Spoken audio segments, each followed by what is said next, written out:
спорт клубының ұйымдастыруымен алғаш рет басқа шет елдердің спортшыларының қатысуымен еркін күрес және грек-рим күресінен оқу-жаттығу жиыны жүргізілуде.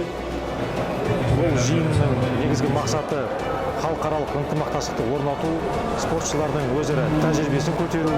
Бұл жиынның барысында біздің өзіміздің ұлттық төл спортымыз, қазақ күресі спортының кейбір егжей-тегжейлі ережелерін айта кетеміз, сынып шеберлік мастер-класс көрсетеміз.